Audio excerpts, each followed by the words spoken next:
സഭയിലെ പ്രതിപക്ഷ പ്രതിഷേധം പ്രതിഷേധാർഹമെന്ന് രാജ്യസഭാംഗം സി സദാനന്ദൻ മാസ്റ്റർ. പക്വതയില്ലാത്ത സമീപനം സഭയ്ക്കുള്ളിൽ സ്വീകരിക്കുന്നതിൽ കേരളത്തിൽ നിന്നുള്ള ഇടത് അംഗങ്ങളുമുണ്ടെന്നും പേരെടുത്ത് പറഞ്ഞ വിമർശനം. രാജ്യസഭാ പ്രതിപക്ഷ ബഹളത്തിനിടെ ജനന മരണ രജിസ്ട്രേഷൻ ഭേദഗതി ബില്ല് രാജ്യസഭ പാസാക്കി. ഡൽഹിയിൽ നിന്ന് ആദർശ് TS തയ്യാറാക്കിയ റിപ്പോർട്ട് കാണാം. പാർലമെന്റ് നടപടികൾ നിരന്തരം തടസ്സപ്പെടുത്തുന്ന ഒരു നീക്കമാണ് പ്രതിപക്ഷത്തിൻ്റെ ഭാഗത്ത് നിന്ന് കാണാൻ കഴിയുന്നത്. എന്താണ് സഭയ്ക്കുള്ളിൽ സംഭവിക്കുന്നത്? നിരന്തരം ഇന്ത്യ സഖ്യത്തിൻ്റെ ഭാഗത്ത് നിന്ന് സഭാ നടപടികൾ തടസ്സപ്പെടുത്തുന്നതിനുള്ള ശ്രമങ്ങൾ, പലപ്പോഴും അവർക്ക് പാർലമെൻറ്റിൽ പല വിഷയങ്ങളും ചർച്ച ചെയ്യണമെന്നുള്ള താല്പര്യമില്ല എന്നുള്ളതാണ് അവരുടെ ഈ നിലപാടിൽ നിന്ന് മനസ്സിലാക്കാൻ കഴിയുന്നത്. എന്താണ് അതേക്കുറിച്ച്? തികഞ്ഞ മര്യാദ പാലിച്ചുകൊണ്ട്, സഭാ ചട്ടങ്ങൾ പാലിച്ചുകൊണ്ട്, ജനാധിപത്യ മൂല്യങ്ങൾ പാലിച്ചുകൊണ്ട് ഭരണപക്ഷത്തുള്ള MP-മാരെ അവർ ഇതിലൊന്നും ഇടപെടാതെ, അല്ലെങ്കിൽ അവർ ബഹളം വെക്കട്ടെ എന്ന നിലയ്ക്ക് നിസ്സംഗരായിട്ടിരിക്കുകയാണ് പതിവ്. പക്ഷേ ഇത് സഹിക്കെട്ടിരിക്കുകയാണ്. ഇന്ന് ബഹുമാനപ്പെട്ട പ്രതിപക്ഷ നേതാവിനെ രാവിലെ സഭ തുടങ്ങിയപ്പോൾ ബഹളം തുടങ്ങി. ഇദ്ദേഹത്തിൻ്റെ നേതൃത്വത്തിൽ തന്നെയാണ് ബഹളം നടക്കുന്നത്. അപ്പോൾ അദ്ദേഹത്തെ അങ്ങേക്ക് പറയാനുള്ളത് പറയൂ എന്ന് പറഞ്ഞ് സഭാധ്യക്ഷൻ അദ്ദേഹത്തെ ക്ഷണിക്കുകയാണ്. അദ്ദേഹം സംസാരിച്ചു കൊണ്ടിരിക്കുമ്പോൾ ഗംഭീരമായ ബഹളം പിന്നണിയിൽ നടക്കുന്നുണ്ട്.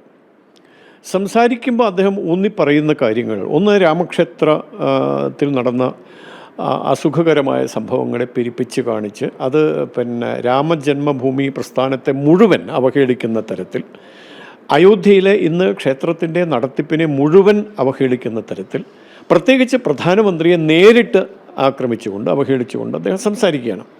ഇത്രയും കൂടി ആയപ്പോഴേക്കും ഭരണകക്ഷി MP-മാർ സഹിക്കെടുകയാണ്. അപ്പോൾ സ്വാഭാവികമായിട്ടും ഭരണകക്ഷി MP-മാർ എഴുന്നേൽക്കുന്നു, മുദ്രാവാക്യം മുഴക്കുന്നു. അവർ വെല്ലിലേക്ക് ഇറങ്ങി വരുന്ന സമയത്ത് ഭരണകക്ഷി അംഗങ്ങളും വെല്ലിലേക്ക് ഇറങ്ങി ചെല്ലുന്നു. പക്ഷേ ഉച്ചതിരിഞ്ഞുള്ള സമയത്ത് രാവിലെ കണ്ടതുപോലെ ഭരണകക്ഷി MP-മാരാരും അവിടേക്ക് ചെല്ലുകയോ അവരെ പ്രതിരോധിക്കുകയോ ചെയ്തില്ല. കാരണം മർമ്മപ്രധാനമായ ഒരു ബില്ല് പാസ്സാക്കേണ്ട ദിവസമാണ്. ആ ബില്ല് അവതരിപ്പിച്ചപ്പോൾ ചർച്ച ആരംഭിക്കുക. അപ്പോൾ ബഹളം, നിരന്തര ബഹളം നടന്നുകൊണ്ടിരിക്കും. ബഹളം എന്ന് പറഞ്ഞാൽ അങ്ങനെയല്ല. ഞാൻ പഴയകാല കോളേജ് ക്യാമ്പസിലെ അനുഭവങ്ങളിലേക്ക് മടങ്ങി പോകേണ്ടി വന്നു. എന്നത്തെയും സാധാരണ കോളേജ് വിദ്യാർത്ഥികൾ സമരമുഖങ്ങളിലും ഒക്കെ നടത്തുന്ന രീതിയിലുള്ള ശരിക്കും ഒരു ചട്ടമ്പിത്തരം എന്ന നിലക്ക് തന്നെ പറയാവുന്ന തരത്തിൽ പെരുമാറ്റം ഉണ്ടാകുന്നത്. ഇപ്പം ഭേദഗതി നിർദ്ദേശിക്കുന്നവർ കൂടുതലും പ്രതിപക്ഷത്തുള്ള MP-മാരാവും കൂടുതലും. അപ്പോൾ നമ്മുടെ കേരളത്തിൽ നിന്ന് പോയ MP-മാർ, പ്രത്യേകിച്ച് CPM MP-മാർ, ജോൺ ബ്രിട്ടാസ്, A. റഹീം, ശിവദാസൻ, ഇവരൊക്കെ ഭേദഗതി നിർദ്ദേശങ്ങളുമായി മുന്നോട്ട് വരും. ഭേദഗതി നിർദ്ദേശിക്കാൻ അവരെ പേര് വിളിക്കും. പക്ഷേ ആ ഭേദഗതി നിർദ്ദേശിക്കാൻ അവരെ കാണാൻ സാധിക്കില്ല. അപ്പോൾ വന്ദേ മാതരവുമായി ബന്ധപ്പെട്ട ബില്ലിൽ കണ്ടതാണ്. അവസാനം ബില്ല് പാസ്സാക്കി ഭേദഗതി നിർദ്ദേശിക്കാൻ പേര് കൊടുത്ത ആളുകളെ ആരും സഭയിലില്ല, അവരിറങ്ങിപ്പോയിരിക്കുന്നു. അപ്പോൾ ഈ നിലക്ക് നിരുത്തരവാദപരമായ സ്വന്തം ധർമ്മം, എന്തിനാണ് കൗൺസിൽ ഓഫ് സ്റ്റേറ്റ്സ് എന്നാണ് പറയുക നമ്മൾ രാജ്യസഭയെ. അപ്പോൾ ഓരോ സംസ്ഥാനത്തിൻ്റെയും ശബ്ദമായി മാറേണ്ടവർ, ആ സംസ്ഥാനത്തിലെ പ്രശ്നങ്ങൾ അവതരിപ്പിക്കേണ്ടവർ, ആ സംസ്ഥാനത്തിൻ്റെതായ ശബ്ദം അവതരിപ്പിക്കേണ്ടവർ, ഇതൊന്നും ചെയ്യാതെ നിരന്തരമായ ബഹളം വെച്ചുകൊണ്ട് സഭാ നടപടികൾ തടസ്സപ്പെടുത്തുന്നതാണ്. ഇത് ഭാരതത്തിൻ്റെ ജനാധിപത്യ നമ്മളൊക്കെ വെച്ച് പുലർത്തുന്ന സങ്കല്പത്തിന് ഘടകവിരുദ്ധമാണ്, മൂല്യങ്ങൾക്ക് വിരുദ്ധം. ഭരണഘടനയുടെ മൂല്യങ്ങൾ സംരക്ഷിക്കപ്പെടേണ്ടത് ജനാധിപത്യ സംസ്കാരം നിലനിർത്താൻ അനിവാര്യമാണ് എന്ന് ഭരണഘടനാ ശില്പി അംബേദ്കർജി പറഞ്ഞിട്ടുണ്ട്. ആ അംബേദ്കറെ ഉദ്ധരിച്ചുകൊണ്ടാണ് ഈ കുഴപ്പങ്ങൾ മുഴുവൻ അവരുണ്ടാക്കുന്നത്. പ്രധാനമന്ത്രി ഇന്നും മംഗൾ മിലനിൽ പങ്കെടുത്തിരുന്നു. പ്രധാനമന്ത്രിയുടെ ഭാഗത്ത് നിന്ന് എന്തൊക്കെ നിർദ്ദേശങ്ങളാണ് ഇന്ന് ലഭിച്ചത്? ഇതിൽ മംഗൾ മിലൻ എന്ന് പറയുന്നത് ഒരു സ്ഥിരം സംവിധാനം എന്ന നിലയ്ക്ക് NDA അംഗങ്ങളായിട്ടുള്ള എല്ലാ MP-മാരും എല്ലാ ചൊവ്വാഴ്ചകളിലും രാവിലെ 1 മണിക്കൂർ നേരം ഒരുമിച്ച് കൂടും. പാർലമെൻറ്റിനോട് ചേർന്നുള്ള GMC ബാലയോഗി ഹാളിലാണ് ആ പരിപാടി നടക്കുക. ഈ സഭ വർഷകാല സമ്മേളനം ആരംഭിച്ച ദിവസം മാത്രമാണ് പ്രധാനമന്ത്രി സംസാരിച്ചത്.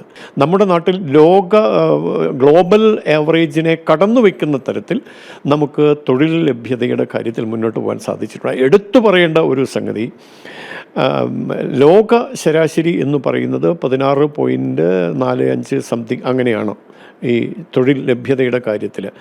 ആ സ്ഥാനത്ത് നമ്മൾ 19%, ലോക ശരാശരിയേക്കാൾ കൂടുതലായി നാം നേട്ടം കൈവരിച്ചിരിക്കുകയാണ്. നമ്മുടെ നാട്ടിലെ തൊഴിലന്വേഷകർക്ക് അതിപ്പോൾ സർക്കാർ ജോലി എന്ന നിലയ്ക്ക് മാത്രമല്ല, സ്റ്റാർട്ടപ്പുകൾ ആരംഭിക്കുന്നു, സ്റ്റാൻഡപ്പ് പ്രോജക്റ്റ് നമ്മുടെ നാട്ടിലുണ്ട്, മുദ്രാ യോജന, അത്തരം കാര്യങ്ങളൊക്കെ വിശദമായി അതിലൂടെ ഓരോ ഇനത്തിലൂടെയും എങ്ങനെയാണ് ഭാരതം കടന്നു പോകുന്നത്, എങ്ങനെയാണ് നമ്മുടെ ചെറുപ്പക്കാർക്ക്, വിദ്യാസമ്പന്നരായ ആളുകൾക്ക് തൊഴിൽ ലഭ്യമാകുന്നത് എന്നതിനെ സംബന്ധിച്ചുള്ള വിശദമായ ഒരു വിശദീകരണമായിരുന്നു അവിടെ ഉണ്ടായത്. അതൊക്കെ ജനങ്ങളിലേക്ക് എത്തിക്കാൻ പാർട്ടിയുടെ മുന്നണിയുടെ MP-മാർ പരിശ്രമിക്കണം എന്നൊരു താല്പര്യം കൂടി അത്തരം പരിപാടികൾക്കുണ്ട്. ഭാരതത്തെ സംബന്ധിച്ചിടത്തോളം ഭാരതം കൈവരിക്കുന്ന വികസിത നേട്ടങ്ങളൊന്നും തന്നെ പാർലമെൻറ്റിൽ ചർച്ചയാകരുതെന്നാണ് ഈ പ്രതിപക്ഷം ആഗ്രഹിക്കുന്നത്.